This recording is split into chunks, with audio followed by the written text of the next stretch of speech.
Hey guys, welcome to another session of Veda Victory. This is Nandita Arora and today we will discuss about the anti-tubercular drugs. Basically the drugs that is used for TB.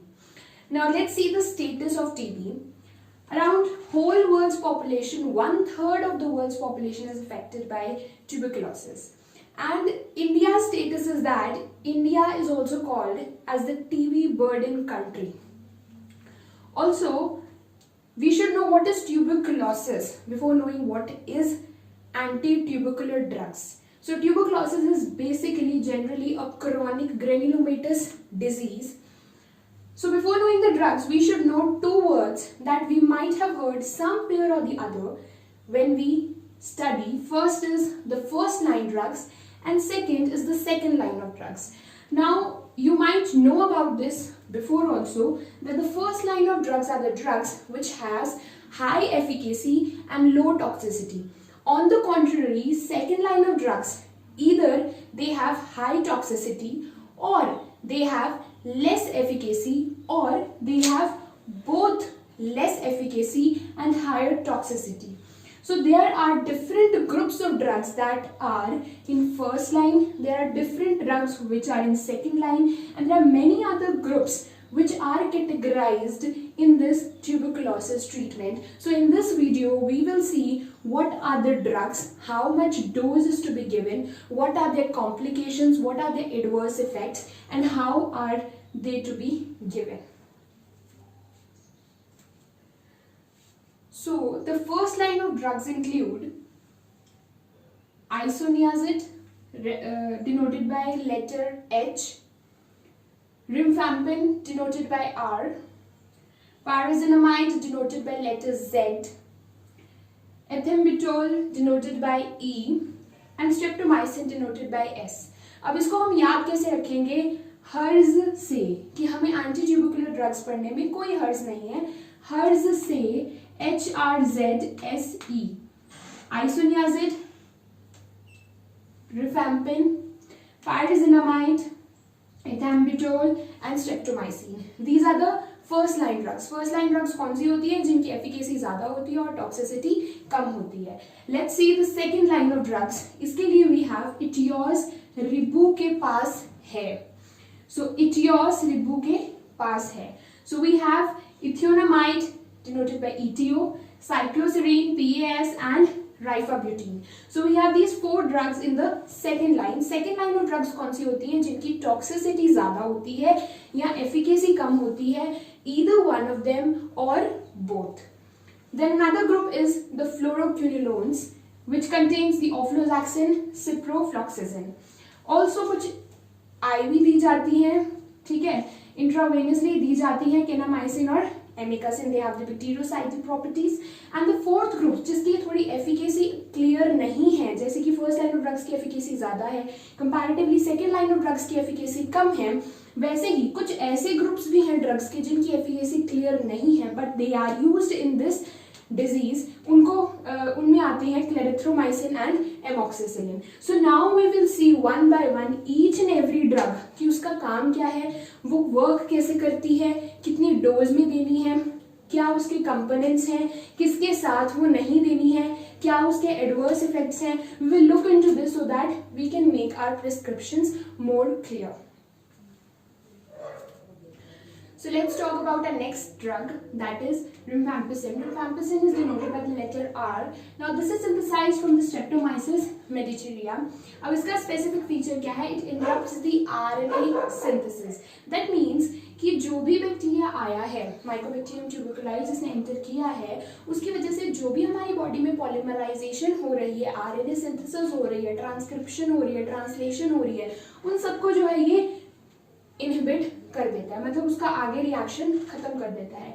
Secondly इसका एक important feature ये है कि this rifampicin अगर आप देते हैं किसी को, अगर वो खाना खाने के बाद लेता है आफ्टर फूड, तो इसकी एब्जॉर्प्शन पावर जो है वो डिक्रीज हो जाती है as compared to empty stomach.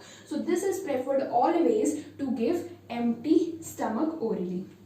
Liver में ही मेटाबोलाइज होती है आइसोनियाजिड की तरह और यूरिन और बाइल में एक्सक्रीट हो जाती है. एक स्पेसिफिक फीचर इसका ये है कि आइसोनियाजिड की तरह ये भी पेनिट्रेट कहाँ पे होगी, मेनिंजीज में जाएगी, बट इसको जैसे ही ये ब्रेन में गई तो वहाँ पे पी ग्लाइकोप्रोटीन जो है वो इसको रिवर्ट वापस बाहर फेंक देता है, तो इसी वजह से इसको मेनिंजियल ट्यूबरक्लोसिस में कम यूज किया जाता है। वेराज अगर हम इसके एडवर्स इफेक्ट्स देखें तो सिंपल नॉर्मल क्यूटेनियस रिएक्शंस क्या हो जाएंगे क्यूटेनियस, लाइक रैशेस, एक्ने, ठीक है, फीवर, ये सब क्यूटेनियस में आ गए। एब्डोमिनल में क्या हो गया, फीवर हो गया, नोजिया हो गया, वॉमिटिंग हो गया, ये सब एब्डोमिनल पेन हो गया, डिस्कम्फर्ट हो गया, ये सब एब्डोमिनल फ्लू लाइक राइनाइटिस वगैरह सिम्टम्स हमें देखने को मिलेंगे एडवर्स इफेक्ट्स में ऑफ रिम्फैम्पिसिन। लास्ट बात आती है इसकी डोज की, तो जो डोज है रिम्फैम्पिसिन की वो 10 mg पर kg मानी जाती है। स्टैंडर्ड 60 kg लिया जाता है, तो उसके हिसाब से according to the weight of the patient we prescribe the drug according to the formula of 10 mg पर kg। थर्ड ड्रग आती है हमारे पास पायरेजिनामाइड। पायरेजिनामाइड जो है this is denoted by the letter Z। हमारी बॉडी के अंदर जाते ही ये जो है ये पायरेजिनोइक एसिड में कन्वर्ट हो जाती है। इसकी एफिकेसी बहुत ही ज्यादा होती है इन द फर्स्ट 2 months। जैसे ही टीबी का पेशेंट होता है तो इसीलिए जब फर्स्ट अर्ली स्टेज होती है ट्यूबरक्लोसिस की तो ये पायरेजिनामाइड बहुत ही एफिशिएंट ड्रग मानी जाती है। This also inhibit, interestingly, this also works same way as the isoniazid। isoniazid क्या कर रहा था, माइकोलिक एसिड की सिंथेसिस को इनहिबिट कर रहा था। माइकोलिक एसिड क्या है, it is a fatty acid component of the mycobacterium tuberculae bacteria. तो ये भी वही सेम काम कर रहा है और साथ ही साथ जो हमारी बैक्टीरिया की सेल वॉल है उसको भी ये डिसरप्ट कर रहा है, डिग्रेड कर रहा है। ये भी लिवर में ही मेटाबोलाइज होता है, यूरिन में जो है वो एक्सक्रीट हो जाता है बाकी ड्रग्स की तरह। इसका एक बेसिक फीचर ये है कि ये हमारे मेनिंजेस में CSF में पेनिट्रेट तो कर जाता है बट वहां पे इसकी एब्जॉर्प्शन पावर इतनी अच्छी है कि दिस इज, अब आजकल रिसर्चेस हुई हैं, according to the recent researches pyrazinamide is considered as the best drug for meningeal tuberculosis। On the contrary इसकी अगर हम एडवर्स इफेक्ट्स देखते हैं तो वो हमें cutaneous abdominal discomfort, rashes, arthralgia, acne, fever, nausea, vomiting, ये सब कुछ हमें देखने को मिलता है। इसकी ड्रग की डोज अगर हम बात करेंगे तो जो पायरेजिनामाइड है दैट इज 25 mg पर kg हमें दी जाती है according to the weight of the patient. 25 mg पर kg की प्रिस्क्रिप्शन होती है पायरेजिनामाइड की, ठीक है। So this is a very efficient bactericidal tuberculoid drug. तो नेक्स्ट ड्रग हम देखते हैं,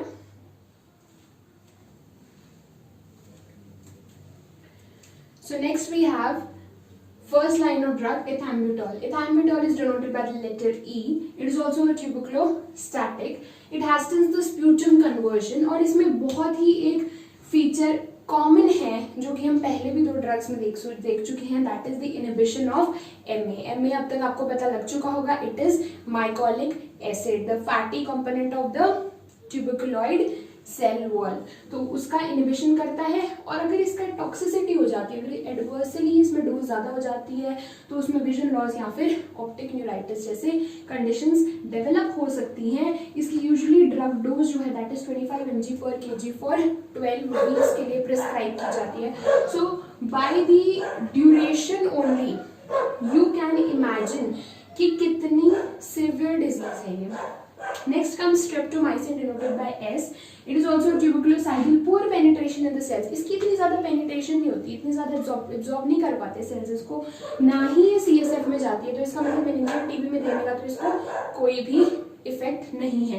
it is an alternative to the first line drugs. जितनी भी फर्स्ट लाइन ड्रग्स हमने अभी तक पढ़ी है, पायरेजिनामाइड, एथैम्बुटोल, आइसोनियाजिड, इन सब की अगर नहीं है ये तो उस कंडीशन में हम स्ट्रेप्टोमाइसिन का इस्तेमाल कर सकते हैं। नेक्स्ट वी हैव कैनामाइसिन और एमिकेसिन। ये जो है इसको हम इंट्रामस्कुलरली यूजुअली देते हैं, इनकी टॉक्सिसिटी कम होती है।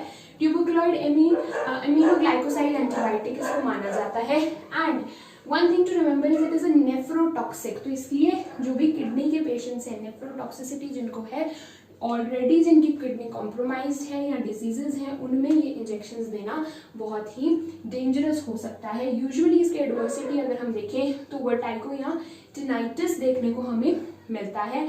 और यूजुअली इसकी जो डोज होती है दैट इज 1 to 1.5 ग्राम्स, 1 ग्राम तक इसकी डोज रखी जाती है। इंट्रामस्कुलर इंजेक्शन दिया जाता है फॉर 60 डेज। यहाँ से इसकी सिवियरिटी का पता हमें लग रहा है।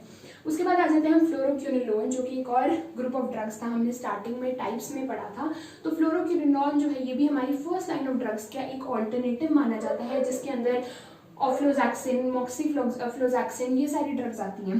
बट यूजुअली जो हमारा इथैम्ब्यूटॉल है, ठीक है, अगर ये नहीं है तो इसकी जगह या फिर ये इफेक्ट नहीं कर रहा है या ये हम किसी पेशेंट में नहीं दे सकते हैं, तो इसकी जगह हम क्या प्रिस्क्राइब करते हैं, मॉक्सीफ्लॉक्सासिन। तो मॉक्सीफ्लॉक्सासिन हम प्रिस्क्राइब करते हैं इन द सब्स्टिट्यूशन ऑफ इथैम्ब्यूटॉल। और यूजुअली जो हमारा टीबी का रेजिमेंट होता है वो 4 ड्रग रेजिमेंट होता है। उसके बाद उसके according to the status of the patient हम ड्रग को डिक्रीज करते हैं या फिर ड्रग्स को सब्स्टिट्यूट कर देते हैं, ठीक है, उसकी डोज डिफर कर देते हैं, तो वो आगे सबसे चलता है। तो उसके हिसाब से अगर हमें सब्स्टिट्यूशन करनी है थोड़े टाइम के बाद, इनिशियल स्टेजेस के बाद, तो हम उसको फ्लोरोक्विनोलोन का ग्रुप यूज कर सकते हैं।